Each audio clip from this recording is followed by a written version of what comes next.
नमस्कार, मी परमदास जाधव. तर मित्रांनो, यंदाचा पाऊस कमी पडणार. शेतकऱ्यांसाठी धोक्याची घंटा वाजली आहे का? कारण जगभरातील हवामान तज्ज्ञांनी 2026 मध्ये पुन्हा अल निनो येण्याची इशारा दिलेला आहे.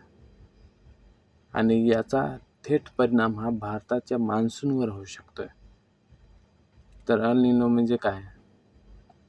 तर अल निनो हा प्रशांत महासागरात होणारा एक मोठा हवामान बदल आहे. सामान्यतः पॅसिफिक महासागरातील पाणी थंड असते आणि अल निनो दरम्यान हे पाणी अचानक गरम होऊ लागते आणि यामुळे संपूर्ण जगातील हवामान बिघडू शकते. कुठे दुष्काळ तर कुठे पूर तर कुठे प्रचंड उष्णता असे याचे कारणे असू शकतात. तर 2026चा अंदाज काय सांगतोय? तर जगातील हवामान संस्था WMOच्या तज्ज्ञांनी सांगितलेले आहे किंवा त्यांच्या अहवालानुसार जे WMOच्या की जुलै 2026 पासून अल निनोचा जो तयार होण्याची शक्यता आहे ही वाढली आहे. तर काही हवामान मॉडेलनुसार हा अल निनो खूप शक्तिशाली होऊ शकतोय. तर अमेरिकेच्या NCAA संस्थेनुसार वर्षाच्या शेवटी स्ट्रॉंग अल निनो येण्याची शक्यता ही वाढलेली आहे. तर याचा भारतावर काय परिणाम होऊ शकतोय? तर भारतातील मान्सूनवर अल निनोचा हा मोठा परिणाम होऊ शकतोय. जेव्हा अल निनो येतोय तेव्हा भारतात अनेकदा पाऊस हा कमी पडतोय.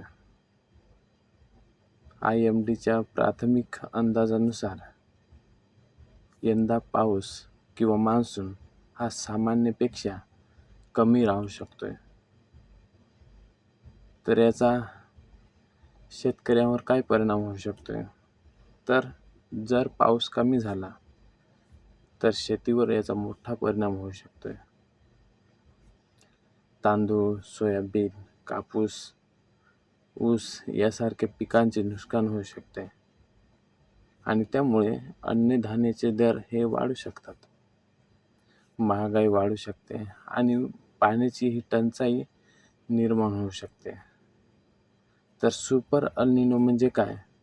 तर काही तज्ज्ञ सुपर अल निनोची शक्यता का सांगत आहेत? तर इतिहासात म्हणजे 1997 साली आणि 2015 मध्ये सुपर अल निनोमुळे जगभरात मोठे हवामान बदल झालेले होते.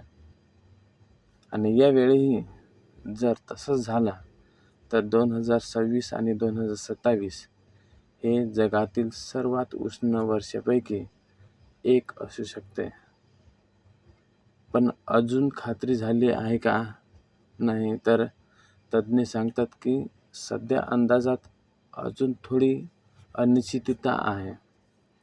कारण मार्च ते मे या काळात हवामान मॉडेलचे जे अंदाज आहेत ते अनेकदा बदलतात आणि याला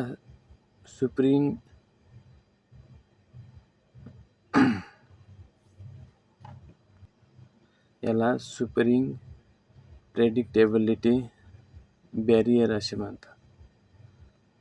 तर मित्रांनो, यंदाचा जो अल निनो आहे हा भारतासाठी मोठे आव्हान ठरू शकते.